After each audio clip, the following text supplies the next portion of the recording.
ನಮಸ್ಕಾರ ವೀಕ್ಷಕರೇ, welcome back to Kannada Times TV. ಎಲ್ಲ ಗೃಹಲಕ್ಷ್ಮಿಯರ ಖಾತೆಗೆ 2,000 ರೂಪಾಯಿ ಅಲ್ಲ 4,000 ರೂಪಾಯಿ ಹಣ ಜಮೆಯಾಗ್ತಾ ಇದೆ. ಹೌದು ವೀಕ್ಷಕರೇ, ಒಟ್ಟಾರೆ 2 ಕಂತಿನ ಹಣ ಒಟ್ಟಿಗೆ ಜಮೆಯಾಗ್ತಾ ಇದೆ. ಹಾಗಾದ್ರೆ ನಿಮ್ಮ ಖಾತೆಗೆ ಇನ್ನೂ ಕೂಡ ಹಣ ಬಂದಿಲ್ಲ ಅಂತಾದಲ್ಲಿ ತಪ್ಪದೇ ಕಮೆಂಟ್ ಮುಖಾಂತರ ಗೃಹಲಕ್ಷ್ಮಿ ಅಂತ ತಿಳಿಸಿ. ನಿಮ್ಮ ಕಮೆಂಟ್ಗೆ ನಾವು ತಪ್ಪದೇ ರೆಸ್ಪಾನ್ಸ್ ಮಾಡ್ತೀವಿ. ಹೌದು ವೀಕ್ಷಕರೇ, ಅದೇ ರೀತಿಯಾಗಿ ಎಲ್ಲ ಗೃಹಲಕ್ಷ್ಮಿಯರು ಕೂಡ ತಮ್ಮ ಖಾತೆಗೆ 52,000 ರೂಪಾಯಿ ಹಣ ಜಮೆಯಾಗಿದೆಯಾ ಅಂತ ತಪ್ಪದೇ ಚೆಕ್ ಕೂಡ ಮಾಡ್ಕೊಳ್ಳಿ. ಯಾಕೆಂದ್ರೆ ಇದೀಗ ಸರ್ಕಾರ ಹೇಳ್ತಾ ಇರೋ ಪ್ರಕಾರ ಎಲ್ಲ ಗೃಹಲಕ್ಷ್ಮಿಯರ ಖಾತೆಗೆ 52,000 ರೂಪಾಯಿ ತಲಾ ಜಮೆ ಮಾಡಲಾಗಿದೆ ಅಂತ ಕೂಡ ಹೇಳ್ತಾ ಇದ್ದಾರೆ. ಹೌದು ವೀಕ್ಷಕರೇ, ಹಾಗಾದ್ರೆ ಈ ಜಮಾ ಆಗಿರುವಂತಹ ಹಣವನ್ನ ಹೇಗೆ ಚೆಕ್ ಮಾಡಬೇಕು, ಸಂಪೂರ್ಣವಾದ ಮಾಹಿತಿಯನ್ನ ಕೂಡ ನೋಡ್ತಾ ಹೋಗೋಣ. ಹಾಗಾಗಿ ವಿಡಿಯೋನ ಕೊನೆ ತನಕ ಕಂಪ್ಲೀಟ್ ಆಗಿ ನೋಡಿ. ಅದೇ ರೀತಿಯಾಗಿ ನೀವು ಯಾವ ಒಂದು ಊರಿನಿಂದ ಈ ಒಂದು ವಿಡಿಯೋನ ನೋಡ್ತಾ ಇದ್ದೀರಾ ಅಂತ ಕೂಡ ತಪ್ಪದೇ ನಮಗೆ ಕಮೆಂಟ್ ಮುಖಾಂತರ ತಿಳಿಸಿ. ಅದೇ ರೀತಿಯಾಗಿ ನಾಳೆಯಿಂದ, ಹೌದು ವೀಕ್ಷಕರೇ, ಮಾರ್ಚ್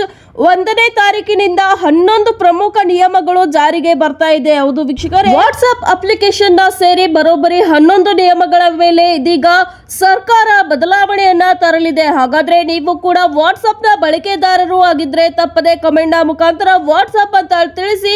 ಅದೇ ರೀತಿಯಾಗಿ ವೀಕ್ಷಕರೇ, ಸರ್ಕಾರಿ ಉದ್ಯೋಗಕ್ಕಾಗಿ ಹಾತೊರೆಯುತ್ತಿರುವ ಲಕ್ಷಾಂತರ ಅಭ್ಯರ್ಥಿಗಳಿಗೆ ಇದೀಗ ರಾಜ್ಯ ಸರ್ಕಾರ ಬಂಪರ್ ಗುಡ್ ನ್ಯೂಸ್ ಒಂದನ್ನ ನೀಡಿದೆ. ಹೌದು ವೀಕ್ಷಕರೇ, 56,000ಕ್ಕೂ ಹೆಚ್ಚಿನ ಹುದ್ದೆಗಳ ನೇಮಕಾತಿಗೆ ಇದೀಗ ಸಂಪುಟ ಸಭೆ ಒಪ್ಪಿಗೆಯನ್ನ ನೀಡಿದೆ. ಹೌದು ವೀಕ್ಷಕರೇ, ಈ ವಿಡಿಯೋ ಸಾಕಷ್ಟು ಇಂಟ್ರೆಸ್ಟಿಂಗ್ ಆಗಲಿದೆ. ಹಾಗಾಗಿ ವಿಡಿಯೋನ ಕೊನೆ ತನಕ ನೋಡಿ. ಹೌದು, ಅದೇ ರೀತಿಯಾಗಿ ಬಂಗಾರದ ಬೆಲೆ, ಹೌದು ವೀಕ್ಷಕರೇ, ಎಲ್ಲಾ ಬಂಗಾರದ ಪ್ರಿಯರು ಕೂಡ ತಪ್ಪದೇ ವಿಡಿಯೋಗೆ ಲೈಕ್ ಮಾಡಿ. ಅದೇ ರೀತಿಯಾಗಿ ಮೊದಲ ಬಾರಿಗೆ ನಮ್ಮ ಒಂದು ಚಾನಲ್ಗೆ ವಿಸಿಟ್ ಮಾಡ್ತಾ ಇದ್ರೆ ತಪ್ಪದೆ ಚಾನಲ್ಗೆ ಕೂಡ ಸಬ್ಸ್ಕ್ರೈಬ್ ಮಾಡ್ಕೊಳ್ಳಿ. ಅದೇ ರೀತಿಯಾಗಿ ಕಮೆಂಟ್ ನಲ್ಲಿ ಗೋಲ್ಡ್ ಅಂತ ಕೂಡ ಕಮೆಂಟ್ ಮಾಡಿ. ಹೌದು ವೀಕ್ಷಕರೇ, ಇದೀಗ ಬಂಗಾರದ ಬೆಲೆ ಮತ್ತೆ ಗಗನಕ್ಕೆ ಏರಿದೆ. ಹೌದು ವೀಕ್ಷಕರೇ, ದಿಢೀರನೆ 31,600 ರೂಪಾಯಿ ಏಕಾಏಕಿ ಗಗನಕ್ಕೆ ಏರಿದೆ ಚಿನ್ನದ ಬೆಲೆ. ಹಾಗಾದ್ರೆ ಇವತ್ತಿನ ದಿನದಂದು ಬಂಗಾರದ ಬೆಲೆ ಕೂಡ ಯಾವ ರೀತಿಯಾಗಿದೆ, ಅದೇ ರೀತಿಯಾಗಿ ಬೆಳ್ಳಿ ಬೆಲೆ ಕೂಡ ಯಾವ ರೀತಿಯಾಗಿದೆ, ಸಂಪೂರ್ಣವಾದ ಮಾಹಿತಿಯನ್ನ ನೋಡ್ತಾ ಹೋಗೋಣ. ಅದೇ ರೀತಿಯಾಗಿ ನೀವು ಕೂಡ ಗೃಹಲಕ್ಷ್ಮಿ ಯೋಜನೆಯ ಫಲಾನುಭವಿಗಳು ಆಗಿದ್ರೆ ತಪ್ಪದೆ ಕಮೆಂಟ್ ನಲ್ಲಿ ಗೃಹಲಕ್ಷ್ಮಿ ಅಂತ ತಿಳಿಸಿ. ಅದೇ ರೀತಿಯಾಗಿ BPL ಕಾರ್ಡ್ ನ ಫಲಾನುಭವಿಗಳಾಗಿದ್ರೆ ತಪ್ಪದೆ ವಿಡಿಯೋಗೆ ಲೈಕ್ ಮಾಡಿ. ಅದೇ ರೀತಿಯಾಗಿ ಸಬ್ಸ್ಕ್ರೈಬ್ ಕೂಡ ಮಾಡ್ಕೊಳ್ಳಿ. ಮತ್ತೊಂದೆಡೆಯಲ್ಲಿ ಇದೀಗ ರಾಜ್ಯ ಸರ್ಕಾರದಿಂದ ಎಲ್ಲ ಗೃಹಲಕ್ಷ್ಮಿಯರಿಗೂ ಕೂಡ 52,000 ರೂಪಾಯಿ ಒಟ್ಟಾರೆ ಗೃಹಲಕ್ಷ್ಮಿಯರ ಖಾತೆಗೆ ಜಮೆ ಮಾಡಲಾಗಿದೆ ಅಂತ ರಾಜ್ಯ ಸರ್ಕಾರ ತಿಳಿಸ್ತಾ ಇದೆ. ಹೌದು ವೀಕ್ಷಕರೇ, ನಿಮ್ಮ ಖಾತೆಗೆ 52,000 ರೂಪಾಯಿ ಜಮೆಯಾಗಿದೆಯಾ ಇಲ್ಲ ಅಂತ ಹೇಗೆ ಚೆಕ್ ಮಾಡಿಕೊಳ್ಳೋದು, ಸಂಪೂರ್ಣವಾದ ಮಾಹಿತಿಯನ್ನ ಕೂಡ ಇದೀಗ ನೋಡ್ತಾ ಹೋಗೋಣ. ಹೌದು ವೀಕ್ಷಕರೇ, ಮೊದಲಿಗೆ ಇದೀಗ ಸರ್ಕಾರ ಈಗಾಗಲೇ 25 ಮತ್ತು 26ನೇ ಕಂತಿನ ಹಣ ಕೂಡ ಬಿಡುಗಡೆ ಮಾಡಿದೆ. ಹೌದು ವೀಕ್ಷಕರೇ, ಒಟ್ಟಾರೆ 4,000 ರೂಪಾಯಿ ಹಣವನ್ನ ಈಗಾಗಲೇ ಸರ್ಕಾರ ಬಿಡುಗಡೆ ಮಾಡಿದ್ದು ಎಲ್ಲಾ ಗೃಹಲಕ್ಷ್ಮಿಯರ ಖಾತೆಗೂ ಕೂಡ ಜಮೆಯಾಗಿದೆ. ಹೌದು, ನಿಮ್ಮ ಖಾತೆಗೂ ಕೂಡ ಈಗಾಗಲೇ 4,000 ರೂಪಾಯಿ ಗೃಹಲಕ್ಷ್ಮಿ ಹಣ ಜಮೆಯಾಗಿದ್ರೆ ತಪ್ಪದೆ ಕಮೆಂಟ್ ಮುಖಾಂತರ ಎಸ್ ಅಂತ ಕಮೆಂಟ್ ಮಾಡಿ, ಇಲ್ಲವಾದಲ್ಲಿ ನೋ ಅಂತ ಕಮೆಂಟ್ ಮಾಡಿ. ಯಾಕೆಂದ್ರೆ ಈಗಾಗಲೇ ಎಲ್ಲಾ ಗೃಹಲಕ್ಷ್ಮಿಯರ ಖಾತೆಗೂ ಕೂಡ 2,000 ರೂಪಾಯಿ ಅಲ್ಲ 4,000 ರೂಪಾಯಿ ಹಣ ಒಟ್ಟಾರೆ ಜಮೆಯಾಗಿದೆ. ಹೌದು ವೀಕ್ಷಕರೇ, ರಾಜ್ಯ ಸರ್ಕಾರದ ಮಹತ್ವಾಕಾಂಕ್ಷಿ ಗೃಹಲಕ್ಷ್ಮಿ ಯೋಜನೆಯ ಅಡಿಯಲ್ಲಿ ಮಹಿಳಾ ಸಬಲೀಕರಣ ಕ್ರಾಂತಿಯ ಮುನ್ನುಡಿ ಬರೆದಿದೆ ರಾಜ್ಯ ಕಾಂಗ್ರೆಸ್ ಸರ್ಕಾರ. ಹೌದು ವೀಕ್ಷಕರೇ, ಇದರ ಅಡಿಯಲ್ಲಿ ಈಗಾಗಲೇ ತಲಾ 56 ಕಂತಿನಂತೆ ಪ್ರತಿಯೊಬ್ಬ ಗೃಹಲಕ್ಷ್ಮಿಯರ ಫಲಾನುಭವಿಗಳ ಖಾತೆಗೂ ಕೂಡ 52,000 ರೂಪಾಯಿ ಒಟ್ಟಾರೆ ಇಲ್ಲಿವರೆಗೂ ಬಿಡುಗಡೆ ಮಾಡಲಾಗಿದೆ. ಆದರೆ ಈಗಾಗಲೇ ಗೃಹಲಕ್ಷ್ಮಿ ಯೋಜನೆ ಜಾರಿಗೆ ಬಂದು 30 ಕಂತಿನ ಹಣ ತಲಾ ಫಲಾನುಭವಿಗಳ ಖಾತೆಗೆ ಸೇರಬೇಕಾಗಿತ್ತು. ಆದರೆ ಕೇವಲ 26 ಕಂತಿನ ಹಣ ಮಾತ್ರ ಫಲಾನುಭವಿಗಳ ಖಾತೆಗೆ ಬಂದು ಬಿದ್ದಿದೆ.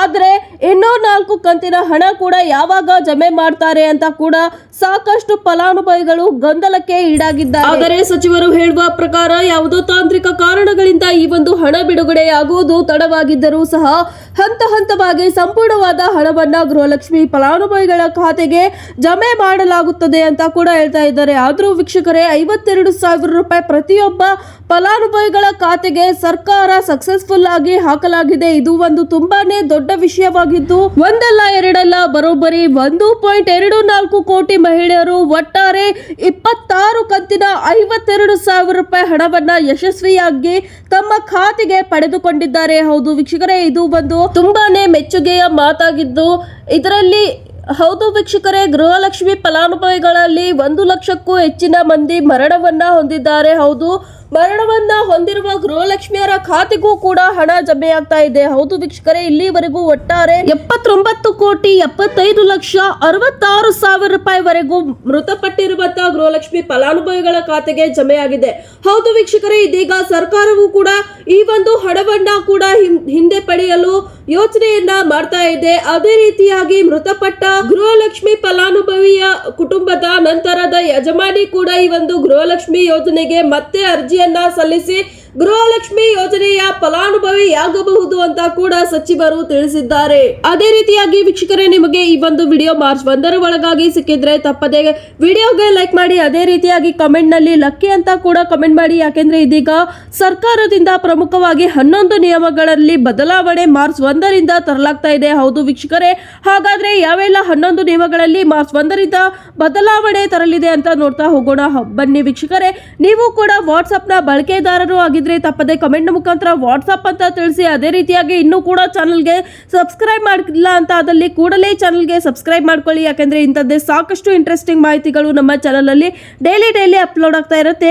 ಅದೇ ರೀತಿಯಾಗಿ ವೀಕ್ಷಕರೇ, ಡಿಜಿಟಲ್ ವಂಚನೆ ಮತ್ತು OTP ಸ್ಕ್ಯಾಮ್ಗಳಿಗೆ ಕಡಿವಾಣವನ್ನ ಹಾಕಲು ಸಿಮ್ ಬೈಂಡಿಂಗ್ ಎನ್ನುವಂತ ಕಟ್ಟುನಿಟ್ಟಾದ ನಿಯಮವನ್ನ ಸರ್ಕಾರ ಇನ್ನು ಮುಂದೆ ಜಾರಿಗೆ ತರಲಿದೆ. ಹೌದು ವೀಕ್ಷಕರೇ, ಮಾರ್ಚ್ 1ರಿಂದ ನೀವು ಒಂದು ವೇಳೆ ಫೋನ್ ನಿಂದ ಸಿಮ್ ಕಾರ್ಡ್ ಅನ್ನ ತೆಗೆದು ಹಾಕಿದ್ರೆ ವಾಟ್ಸ್ಆಪ್ ಮತ್ತು ಟೆಲಿಗ್ರಾಮ್ ನಂತಹ ಆಪ್ಗಳು ತಕ್ಷಣವೇ ಕೆಲಸ ಮಾಡೋದನ್ನ ನಿಲ್ಲಿಸುತ್ತೆ. ಹೌದು ವೀಕ್ಷಕರೇ, ಆಕ್ಟಿವ್ ಸಿಮ್ ಅಂತ ಸ್ಟೇಟಸ್ ತೋರಿಸದೆ ವೈಫೈ ನ ಬಳಸಿ ನೀವು ಆಪ್ ಅನ್ನ ಇನ್ನು ಮುಂದೆ ಯೂಸ್ ಮಾಡಲು ಸಾಧ್ಯವಾಗೋದಿಲ್ಲ. ಹಾಗಾಗಿ ನಿಮ್ಮ ಫೋನ್ ನಲ್ಲಿ ಸಿಮ್ ಇರೋದು ಕಡ್ಡಾಯವಾಗಿದೆ. ಅದೇ ರೀತಿಯಾಗಿ ವೀಕ್ಷಕರೇ, ಎರಡನೆಯದಾಗಿ ರೈಲ್ವೆ ಪ್ರಯಾಣಿಕರಿಗೂ ಕೂಡ ಇದೀಗ ಮತ್ತೊಂದು ಹೊಸ ನಿಯಮ ಜಾರಿಗೆ ತರ್ತಾ ಇದೆ. ಹೌದು ವೀಕ್ಷಕರೇ, ಪ್ರಯಾಣಿಕರು ನಿಲ್ದಾಣದಲ್ಲಿ ಉದ್ದನೆಯ ಸಾಲಿನಲ್ಲಿ ನಿಲ್ಲುವುದನ್ನ ತಪ್ಪಿಸಲು ಇದೀಗ ಸರ್ಕಾರ UTS ಆಪ್ ಅನ್ನ ಸ್ಥಗಿತಗೊಳಿಸಿ ರೈಲ್ ಒನ್ ಎನ್ನುವ ಆಪ್ ಅನ್ನ ಇದೀಗ ಜಾರಿಗೆ ತರ್ತಾ ಇದೆ. ಹೌದು ವೀಕ್ಷಕರೇ, ನೀವು ಈ ಒಂದು ಆಪ್ ಅನ್ನ ಡೌನ್ಲೋಡ್ ಮಾಡಿಕೊಂಡು ಪ್ಲಾಟ್ಫಾರ್ಮ್ ಟಿಕೆಟ್ ಅದೇ ರೀತಿಯಾಗಿ ಜನರಲ್ ಟಿಕೆಟ್ ಅನ್ನ ಕ್ಷಣ ಮಾತ್ರದಲ್ಲಿ ಬುಕ್ ಮಾಡಿಕೊಂಡು ಈ ಒಂದು ಲೈನ್ ನಲ್ಲಿ ನಿಲ್ಲೋದನ್ನ ತಪ್ಪಿಸಬಹುದಾಗಿದೆ. ಅದೇ ರೀತಿಯಾಗಿ ಮೂರನೇ ಒಂದು ಬದಲಾವಣೆಯನ್ನ ನೋಡೋದಾದ್ರೆ LPG ಸಿಲಿಂಡರ್ ನ ಬೆಲೆ ಪರಿಷ್ಕರಣೆ. ಹೌದು ವೀಕ್ಷಕರೇ, ಅಂತಾರಾಷ್ಟ್ರೀಯ ಮಾರುಕಟ್ಟೆಯಲ್ಲಿ ಕಚ್ಚಾ ತೈಲದ ಬೆಲೆಗೆ ಅನುಗುಣವಾಗಿ ವಾಣಿಜ್ಯ ಸಿಲಿಂಡರ್ ಬೆಲೆಗಳಲ್ಲಿ ಕೂಡ ಏರಿಳಿತವಾಗುವ ಸಾಧ್ಯತೆ ಇದೆ ಅಂತ ಕೂಡ ಹೇಳಲಾಗ್ತಾ ಇದೆ. ಅದೇ ರೀತಿಯಾಗಿ ನಾಲ್ಕನೆಯ ಒಂದು ನಿಯಮದ ಬದಲಾವಣೆ ಬಗ್ಗೆ ನೋಡೋದಾದ್ರೆ ಬ್ಯಾಂಕ್ ನ ಮಿನಿಮಮ್ ಬ್ಯಾಲೆನ್ಸ್ ನ ಕಾಯ್ದುಕೊಳ್ಳುವ ಬಗ್ಗೆ ಈ ಒಂದು ನಿಯಮವನ್ನ ಜಾರಿಗೆ ತರಲಾಗಿದೆ. ಹೌದು ವೀಕ್ಷಕರೇ, ಇನ್ನು ಮುಂದೆ ಬ್ಯಾಂಕುಗಳು ಕೇವಲ ಒಂದು ನಿರ್ದಿಷ್ಟ ದಿನದ ಬ್ಯಾಲೆನ್ಸ್ ಅನ್ನ ನೋಡುವ ಬದಲಿಗೆ ಇನ್ನು ಮುಂದೆ ಒಂದು ತಿಂಗಳಿನ ಸರಾಸರಿ ಮೊತ್ತವನ್ನ ಆಧಾರವಾಗಿಟ್ಟುಕೊಂಡು ಬ್ಯಾಂಕ್ ನ ಮಿನಿಮಮ್ ಬ್ಯಾಲೆನ್ಸ್ ಅನ್ನ ಕಾಯ್ದುಕೊಳ್ಳುವಂತ ಒಂದು ನಿಯಮವನ್ನ ಜಾರಿಗೆ ತರ್ತಾ ಇದೆ. ಹೌದು ವೀಕ್ಷಕರೇ, ಯಾವುದಾದ್ರೂ ತುರ್ತು ಸಂದರ್ಭದಲ್ಲಿ ನೀವು ಒಂದು ದಿನ ನಿಮ್ಮ ಖಾತೆಯಲ್ಲಿ ಹಣವನ್ನ ಕಡಿಮೆಯಾದ್ರೂ ಕೂಡ ಮುಂದಿನ ದಿನದಲ್ಲಿ ಹೆಚ್ಚಿನ ಹಣವನ್ನ ಜಮೆ ಮಾಡೋದ್ರ ಮೂಲಕ ತಿಂಗಳ ಸರಾಸರಿ ಮೊತ್ತವನ್ನ ಸರಿದೂಗಿಸುವ ಒಂದು ನಿಯಮವನ್ನ ಜಾರಿಗೆ ತರಲಾಗಿದ್ದು, ಇನ್ನು ಮುಂದೆ ನೀವು ಬ್ಯಾಂಕ್ ಬ್ಯಾಲೆನ್ಸ್ ನ ದಂಡದಿಂದ ಮುಕ್ತರಾಗಬಹುದು ಅಂತ ಕೂಡ ಹೇಳಲಾಗ್ತಾ ಇದೆ. ಐದನೇ ಒಂದು ಮಹತ್ವದ ಬದಲಾವಣೆ ಅಂದ್ರೆ UPI ವಹಿವಾಟಿನ ಹೆಚ್ಚಿನ ಭದ್ರತೆಯ ಬಗ್ಗೆ ಈ ಒಂದು ನಿಯಮ ಜಾರಿಗೆ ತರಲಾಗಿದೆ. ಹೌದು ವೀಕ್ಷಕರೇ, ಇನ್ನು ಮುಂದೆ ನೀವು UPI ನಿಂದ ಹೆಚ್ಚಿನ ಮೊತ್ತದ ಹಣವನ್ನ ಟ್ರಾನ್ಸ್ಫರ್ ಮಾಡಬೇಕಾದ್ರೆ ಕೇವಲ ಪಿನ್ ನಿಂದ ನೀವು ಟ್ರಾನ್ಸ್ಫರ್ ಮಾಡಲು ಸಾಧ್ಯವಾಗುವುದಿಲ್ಲ. ಮಾರ್ಚ್ 1ರಿಂದ ನೀವು ದೊಡ್ಡ ಮಟ್ಟದ ವಹಿವಾಟನ್ನ ನಡೆಸಬೇಕಾದ್ರೆ ಹೆಚ್ಚುವರಿ ಬಯೋಮೆಟ್ರಿಕ್ ಅಥವಾ ಮಲ್ಟಿ ಫ್ಯಾಕ್ಟರ್ ಅಥೆಂಟಿಫಿಕೇಶನ್ ಕಡ್ಡಾಯವಾಗಲಿದೆ ಅಂತ ಕೂಡ ಹೇಳಲಾಗ್ತಾ ಇದೆ. ಹೌದು ವೀಕ್ಷಕರೇ, ನೀವು ಹೆಚ್ಚಿನ ಹಣವನ್ನ ವರ್ಗಾವಣೆ ಮಾಡಬೇಕಂದ್ರೆ ಫಿಂಗರ್ ಪ್ರಿಂಟ್ ಅಥವಾ ಫೇಸ್ ID ನೀಡಬಹುದಾಗುತ್ತದೆ.